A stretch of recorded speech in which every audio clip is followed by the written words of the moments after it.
15장 11절에서 24절까지 말씀.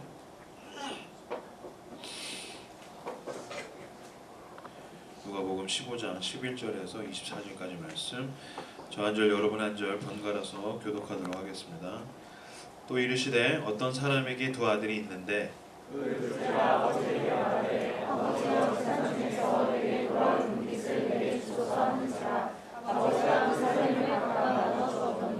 그 후 며칠이 안 되어 둘째 아들이 재물을 다 모아가지고 먼 나라에 가 거기서 허랑방탕하여 그 재산을 낭비하더니 다 없애고 그 나라에 크게 흉년이 들어 그가 비로소 궁핍한지라. 가서 그 나라 백성 중 한 사람에게 붙여 사니 그가 그를 들로 보내어 돼지를 치게 하였는데 그가 돼지 먹는 취업 열매로 그를 채우고자 하되 주는 자가 없는지라. 이에 스스로 돌이켜 이르되 내 아버지에게는 양식이 풍족한 품꾼이 얼마나 많은가. 나는 여기서 줄여 죽는구나.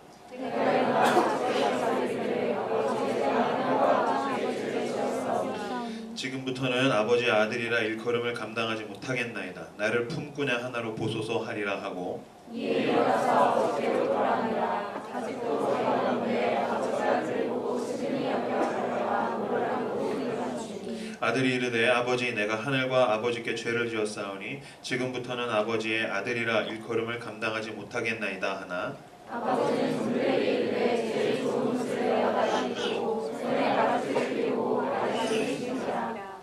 그리고 살찐 송아지를 끌어다가 잡으라. 우리가 먹고 즐기자. 이에 아들은 죽어다가 다시 살아났으며 그가 열받아 다시 얻어노라 하니 그들이 즐거워하더라. 오늘 포기할 수 없는 이라는 제목으로 함께 말씀을 나누도록 하겠습니다. 오늘 본문은 굉장히 유명한 그 탕자의 비유라고 불리는 본문입니다.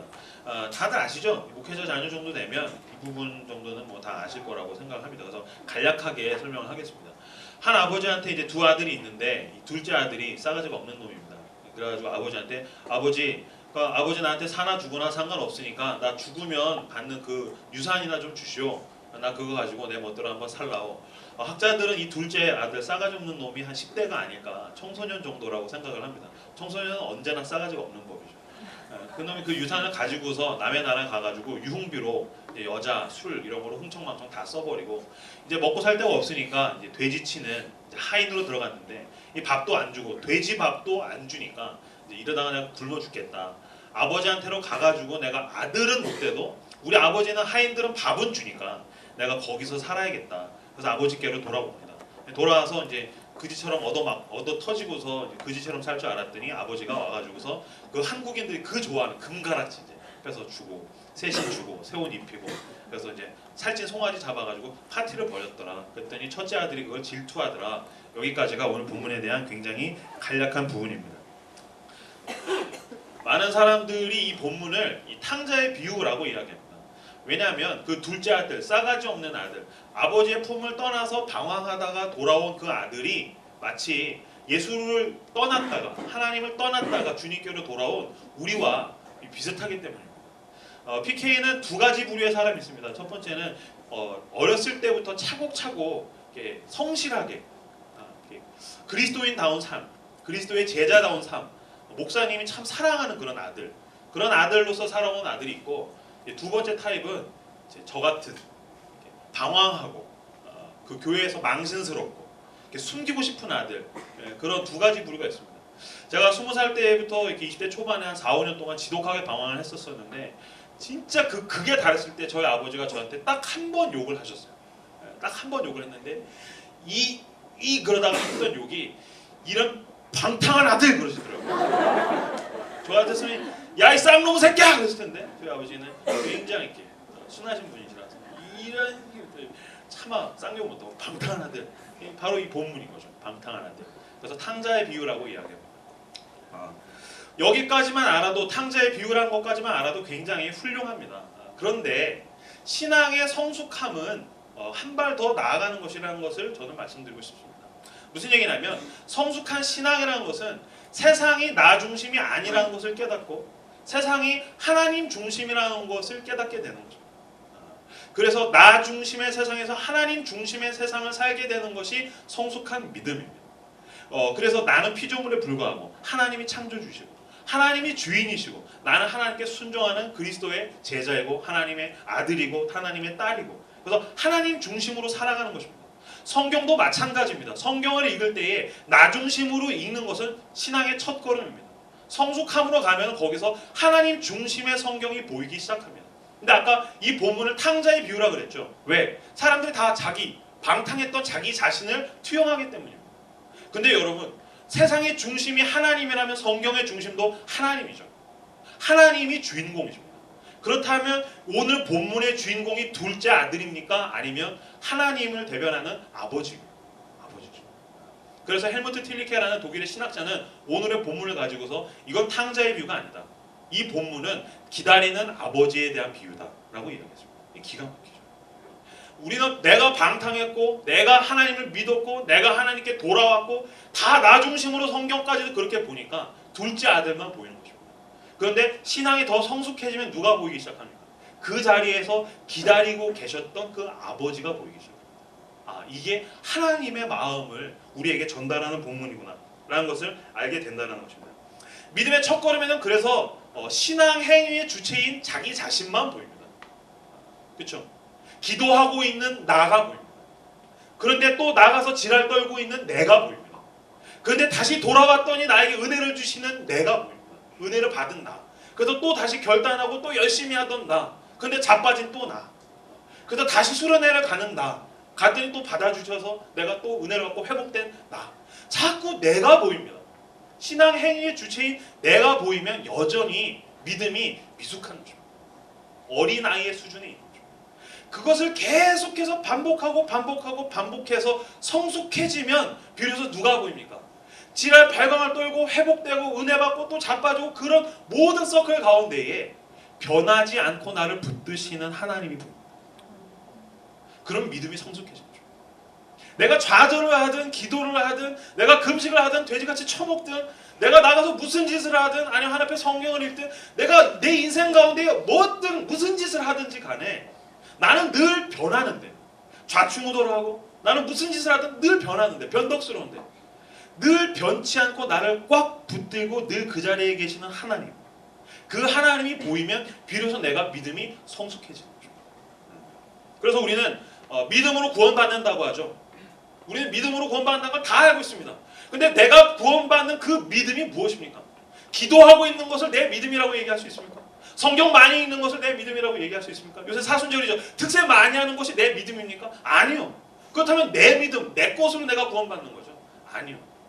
믿음으로 구원받는다는 것을 우리가 굉장히 오해하고 있다는 것을 알아야 됩니다. 우리가 자꾸 내 믿음, 내 것으로 구원받는다고 생각하기 때문에 내가 뭔가 열심히 하나님이 좋아하시는 것을 잘하고 있으면 천국 갈 것 같은 안도감이 있는데 내가 나가서 발광하고 지랄하고 죄 짓고 그러면은 지옥 갈 것 같은 두려움이죠. 그래서 우리나라 사람들 늘 이렇게 구원파처럼 예수 믿는다고 하는 이야기가 바로 이것입니다. 너 오늘 죽으면 천국 가겠어? 근데 그날 좀 이렇게 남 욕도 좀 하고 좀 안 좋은 것도 좀 보고 직장 상사한테 스트레스도 좀 받고 그러면 그날 저녁에 죽으면 왠지 지옥 갈 것 같고 근데 수련회 때 이제 막 은혜 받고 딱 죽으면 천국 갈 것 같고 자꾸 천국과 지옥을 왔다 갔다 하는 것입니다. 그것은 자꾸 믿음을 자기 자신 안에 있는 무언가를 주목하려고 하는 우리의 죄된 습성 때문입니다. 로마서 1장 17절에 보면 의인은 믿음으로 살리라. 의인은 믿음으로 살리라 라는 말씀이 있습니다. 너무나 유명한 말씀입니다. 근데 여러분 여기서 말하는 의인이 믿음으로 산다는 것이 무엇을 의미합니까? 내가 성경 읽는 거, 내가 특세 나가는 거, 내가 헌금하는 거, 내가 뭐 하는 거? 아니요. 여기에는 이 헬라어 어원은 뭐냐면 믿음, 의인이 믿음으로 살리라. 믿음의 헬라어는 피스티스라는 말입니다. 피스티스. 근데 이 피스티스는 신실함이라는 뜻입니다. 신실함. 신실함이 무엇이죠? 변하지 않는, 늘 한결같은, 늘 그 자리에 있는, 늘 굳건한. 근데 사람에게 그게 있습니까? 여러분, 당신에게 그 신실함이 있습니까? 저는 늘 변하더라고요. 난 늘 변덕스럽더라고요. 난 늘 그지 같더라고요. 늘 좌충우돌하고 내가 어디에 있는지 모르겠고 난 늘 흔들리고 있고 늘 갈등하고 있고 내 안에 신실함은 없더라고요.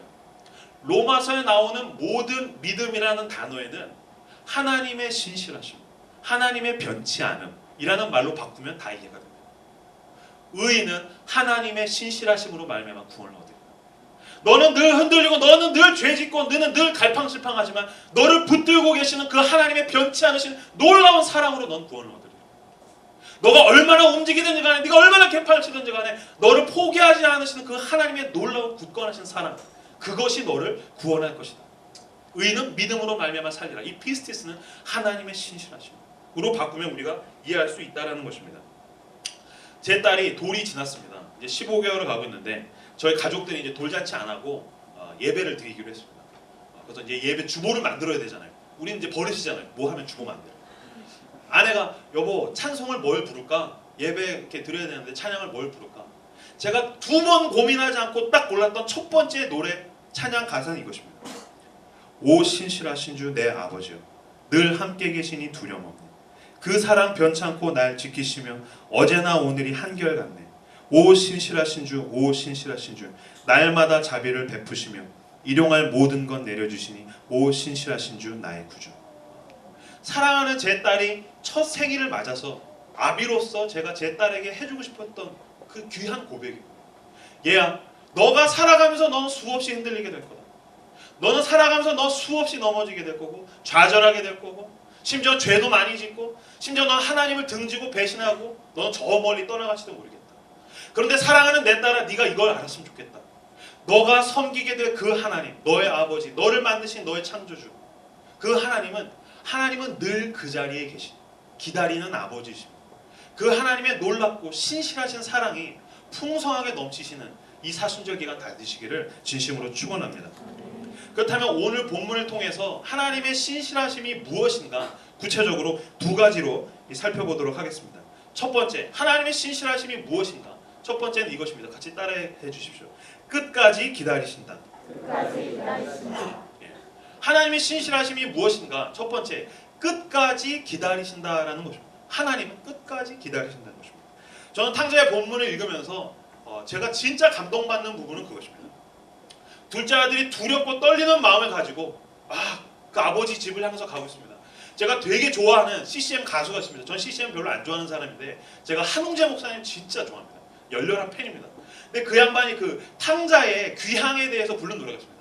저 언덕 넘어가면은 뭐 아버지 집, 그런 노래가 있어요.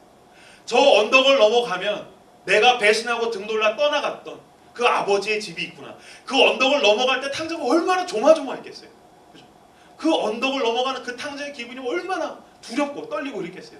근데 언덕을 넘어가기도 전에 그 마을 어귀에 아버지가 기다리고 있는 거죠. 여러분 그 생각 해보신 적 있습니까? 아버지가 기다리고 있습니다.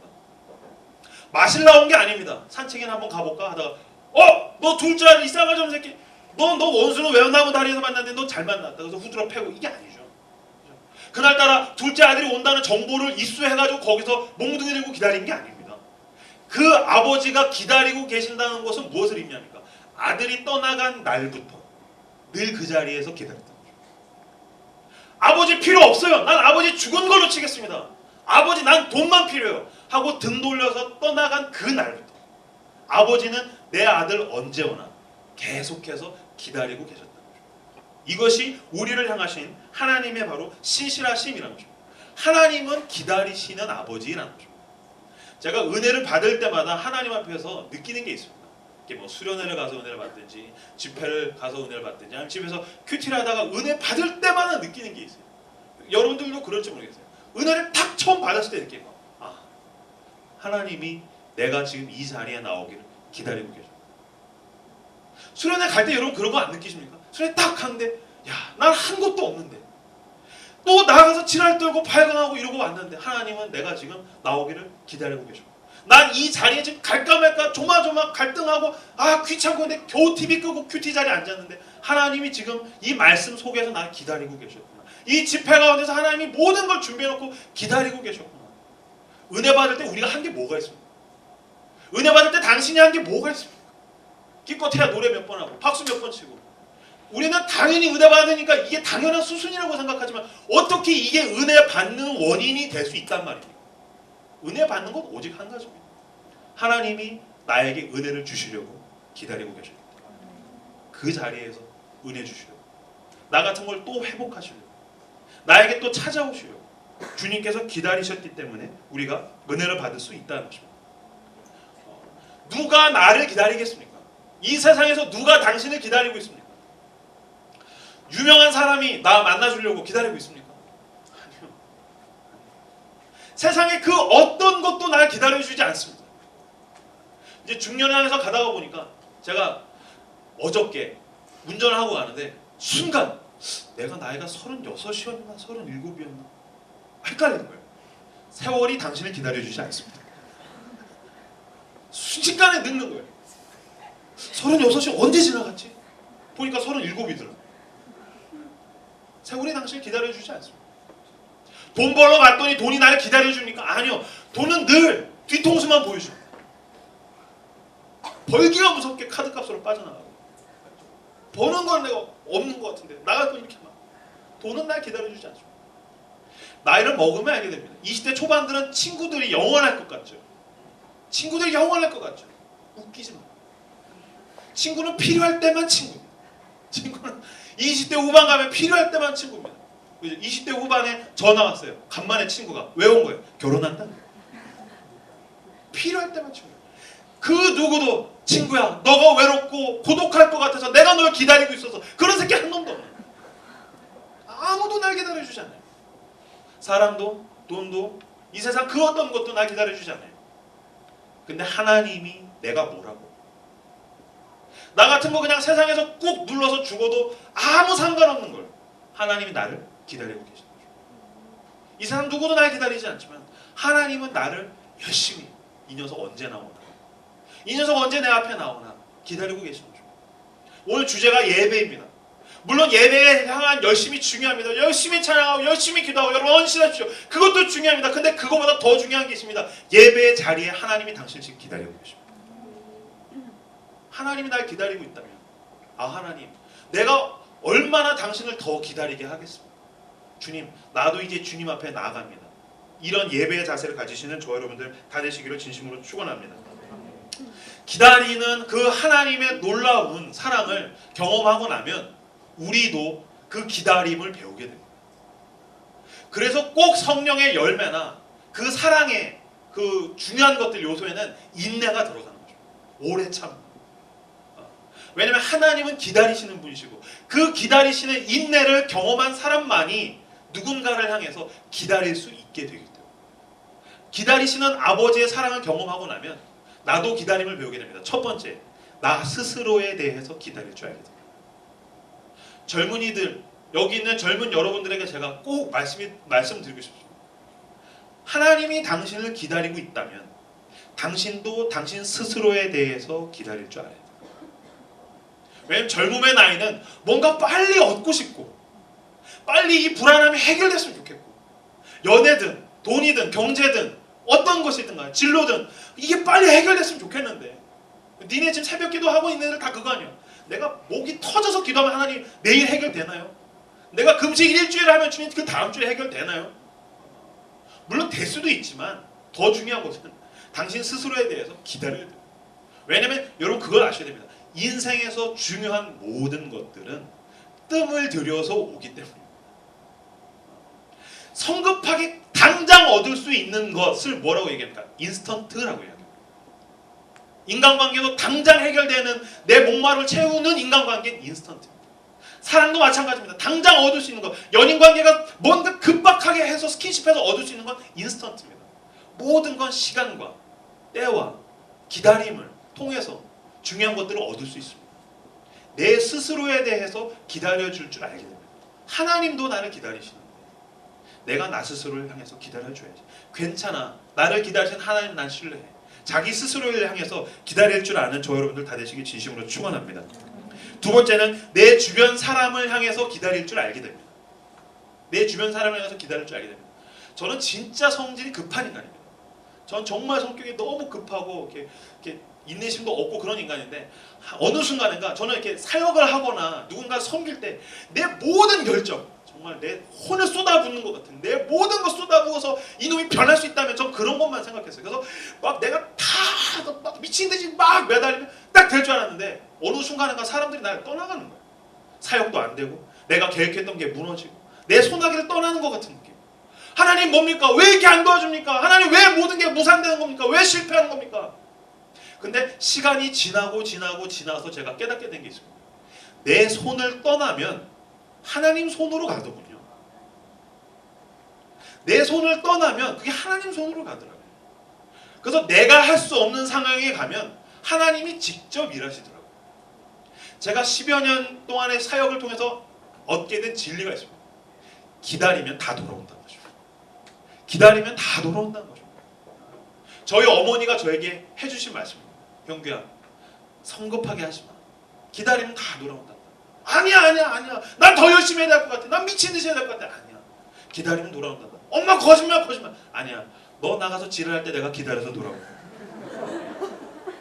기다리면 다 돌아온다. 기다리면 돌아옵니다.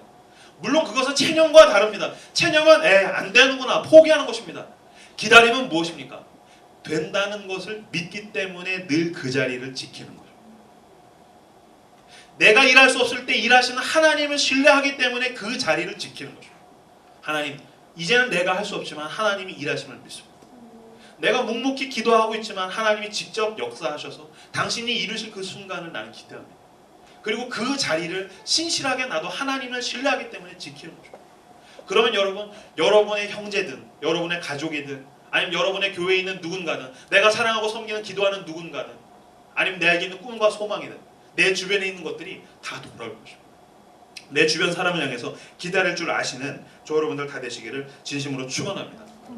하나님은 기다리실 때에 이게 될까 안 될까 갈등하지 않으신다는 사실을 우리는 알아야 돼요. 기다리는 아버지는 이거 안 되면 어떻게 하지? 이거 안 되면 어떡해? 그 고민을 하나님은 하지 않으십니다. 하나님은 완성하신 그 역사하심 속에서 네가 이놈아 세상 다 다녀봐라 별게 있나?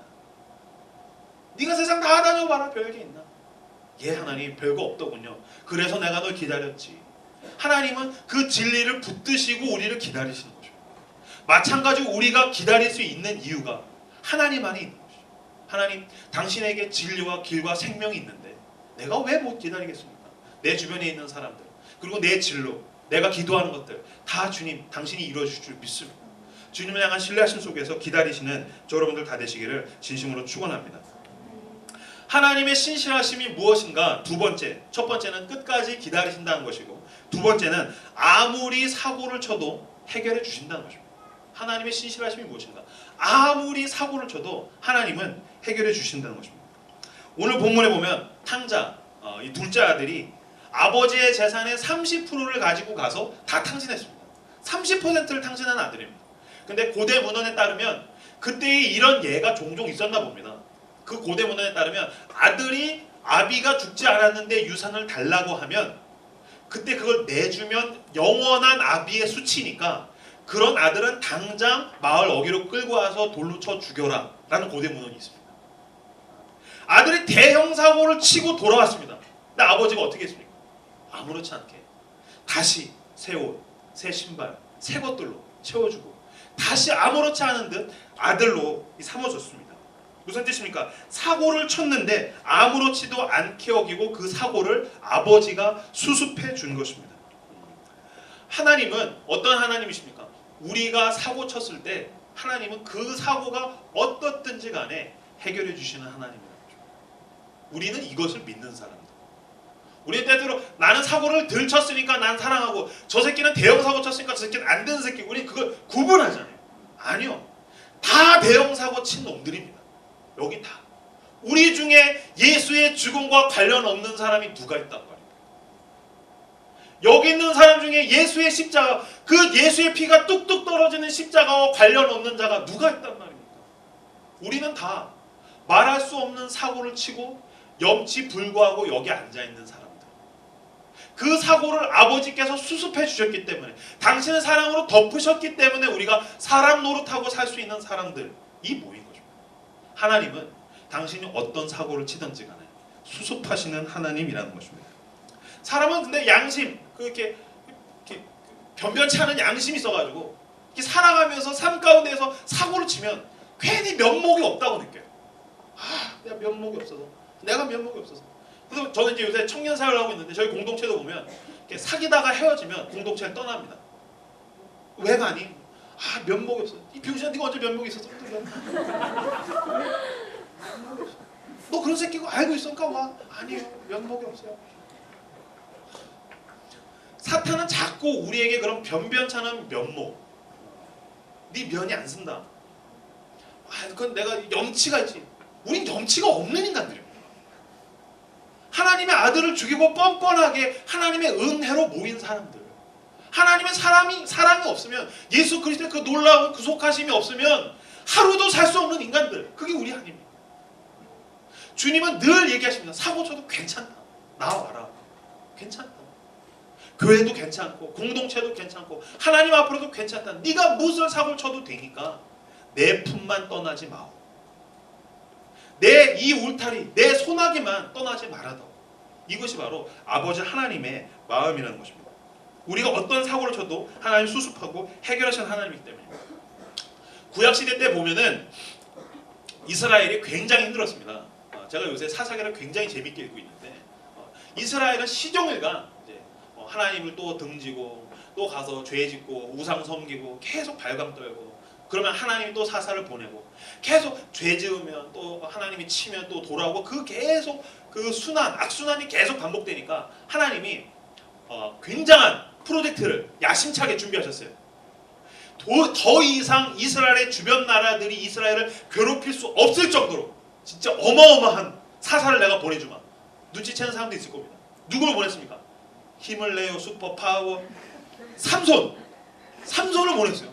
이게 진짜 어마어마한 놈 아닙니까? 삼손. 힘으로는 당할 수가 없는 거야.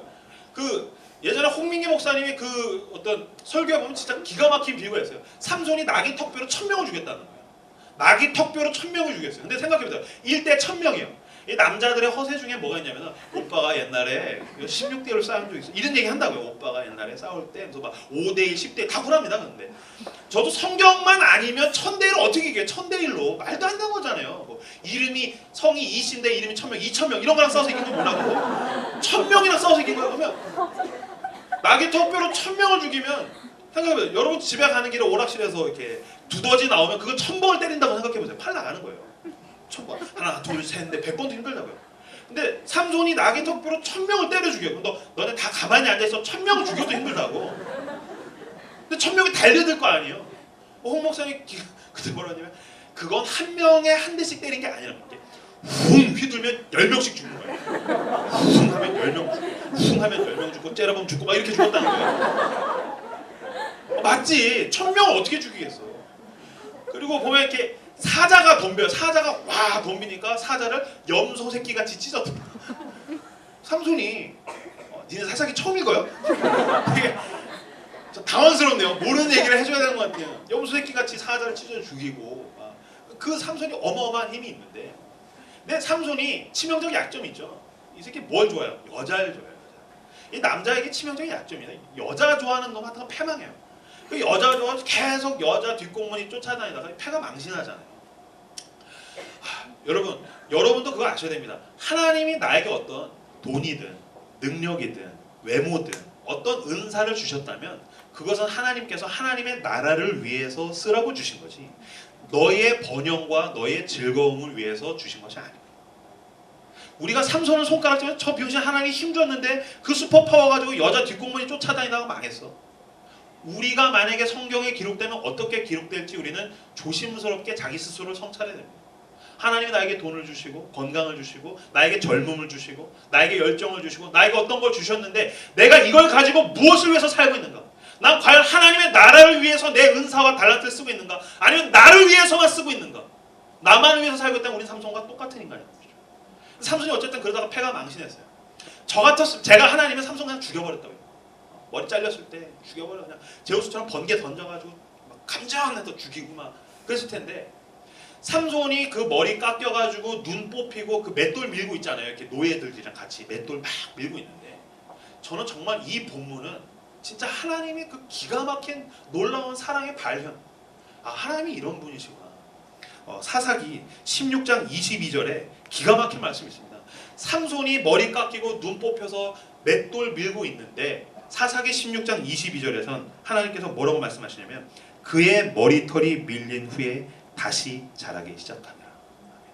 그게 뭐예요? 머리가 자랐으니까 다시 미용실 가야 된다는 얘기가 아니죠. 머리가 자라고 있다는 것은 무슨 뜻입니까? 본인은 나가서 뻘짓해서 죄짓고 그래서 자빠져가지고 자기 있는 모든 자랑스러운 거 다 뺏기고 실패 중에 실패, 절망 중에 절망, 거기에서 허우적거리고 있는데 하나님은 그 놈을 포기하지 않았어. 하나님이 그에게 허락하신 그 머리카락에 있는 그 은사는 다시 자라다. 하나님의 사랑은 다시 시작되다. 하나님은 다시 그에게 놀라운 계획을 준비하시더라. 하나님은 삼손을 포기하지 않으시더라. 하나님은 그를 포기하지 않으시더라. 머리카락이 다시 자라기 시작하니라. 살면서 작고 큰 사고들을 치게 됩니다. 나도 너도 참 부끄럽고 누구에게 말할 수 없는 그런 사고, 사건, 실패 이런 것들을 경험하게 됩니다. 때때로 우리는 우리 스스로마저도 포기하게 될 때가 있습니다. 아, 이제 끝났다. 여기까지인 것 같아. 라고 생각할 때가 있습니다. 근데 내가 내 스스로의 것으로 끝난다면 거기서 우리는 끝이지만 다시 그 머리털이 자라기 시작합니다. 하나님은 그래도 너를 포기하지 않으신다. 하나님의 신실하심은 여전히 네 옆에 동행하신다. 하나님은 늘 그 자리에서 너를 기다리시고 너의 문제를 해결해 주시려고 하십니다. 그 은혜를 붙드시는 저 여러분들 다 되시기를 진심으로 축원합니다. 개그맨 중에 여러분들 이제 좀 20대들은 잘 모르실 수 있어요. 제 나이 또래들은 알 텐데 이 최홍림이라는 개그맨이 있습니다. 최홍림. 이 개그맨이 어떤 쇼에 나와가지고 자기 얘기를 한 것을 본 적이 있습니다. 이 양반이 이제 굉장히 유명했었다가 이제 인기가 사그라드는 거예요. 일자리가 없으니까 백수가 되는 거예요. 한때 되게 인기도 많고 돈과 명예를 다 얻었었는데 인기가 없어지니까 이 공허한 마음 어떻게 달랠 길이 없어가지고 도박에 빠진 거예요. 이 도박 중독. 도박이라는 게 무서운 게 돈이 생기면 다 도박합니다. 돈이 생기면 다 도박해요. 저는 정말 뭐 도박 중독은 아니지만 야 이게 진짜 무서운 거라고 생각했던 게 그 어떤 할머니 고스톱 치는데 보니까 왼쪽 팔이 부러졌어요.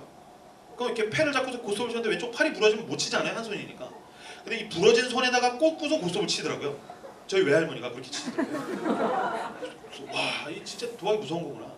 물론 그분은 중독까지는 아닌데 진짜 도박 중독은 딸딸 끌어서 빚내서 그걸 도박하는 거예요.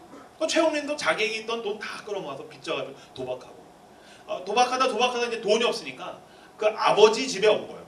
아버지 집에 왔는데 아버지하고 했더니 아버지가 나 잠깐 나갔다 올게. 나간 사이에 집을 이렇게 휘 도는데 보니까 책상 위에 아버지 지갑이 있더라고요. 지갑을 딱 열어서 보니까 수표가 이만큼 있는 거예요. 아, 됐다. 이거면 내가 다시 도박에 가서 내가 잃은 돈 딸 수 있겠어. 그거를 2번 생각하지 않고 주머니에다가 넣고서 그 자리에서 나가서 도박하는 거예요. 근데 사실 그 돈이 어떤 돈이었냐면 최홍림 아버지가 사업에서 여러 번 실패했답니다. 그래서 마지막으로 내가 사업에 다시 한번 재기해봐야지. 내가 그래도 우리 가족을 위해서 다시 한 번 더 사업에 도전해야지. 마지막으로 모은 전 재산, 그 사업 자금이 그 지갑에 있었단 말이에요. 근데 그 아들이 그거 가지고서 도박하러 간 거예요. 그래서 최홍림은 열심히 지금 가가지고서 막 도박하고 있는데 전화가 왔는데 누나인 거예요. 딱 받아보니까 누나가 막 흥분해가지고 너 지금 어디야? 너 지금 어디야? 너 도박하러 갔지? 너 어디야? 아 지금 하고 있는데 말리지 마. 누나가 얘기하는 게 너 지금 아버지 쓰러졌어. 너 아버지 지금 쓰러져서 응급실 실려갔어. 너 아버지 지금 죽을 것 같아 이 녀석아. 그 돈 아버지 전 재산이야 임마. 너 당장 와서 아버지한테 무릎 꿇고 잘못했다고 싹싹 빌어. 그제서야 비로소 최홍림이 이렇게 정신을 차리고 내가 무슨 짓을 했지? 병실을 향해서 열심히 갑니다. 그 자리에서 병실을 향해서 가서 보니까 아버지가 이제 중환자실 거기에 있는 거예요. 그래서 병실 앞에서 최홍림이 갈등을 하는데 뭐에 대해서 갈등했냐면 살아오면서 한 번도 혼나본 적이 없대요. 살아오면서 한 번도 혼나본 적이 없었는데 딱 들어가면 너가 어떻게 내 전 재산으로 도박을 할 수가 있어? 너 미친 거 아니야? 혼날까봐 겁났다는 거예요. 미친 거죠. 혼날까봐 겁난다. 아빠한테 혼나면 어떻게 하지? 아빠한테 혼나면 내가 어떻게 해야 되지? 그 앞에서 병실에서 병실문을 잡고서 이렇게 발발발 떨다가 그래도 나 때문에 아버지가 저렇게 됐는데 내가 가서 용서를 빌어야지. 그리고서 문을 탁 열고 들어갔는데 아버지가 이 산소 호흡기를 이렇게 꽂고서 누워 계시는 거예요. 그러다가 최홍림이 들어온 걸 보고 아들이 들어오니까 자기 이거 산소 호흡기 빼게 해달라고. 그리고 몸을 일으켜달라고. 그래서 몸을 일으키고 산소 호흡기를 뺀 다음에 아들한테 이리 오라고. 가까이 오라고. 그래서 그 아들 최홍림이 그 옆에 가서 앉습니다. 그러면서 힘겹게 하는 말이 너 많이 힘들지? 괜찮아. 아빠 이런 걸로 안 죽는다. 걱정 마. 아빠가 너 다시 도와줄 거야. 그러니까 걱정하지 마. 괜찮아. 많이 힘들지 이 녀석아. 그리고선 얘기한 게 너 잠깐 나가서 누나 좀 불러와라. 아빠가 누나한테 할 말이 있어. 나가서 누나 불러와.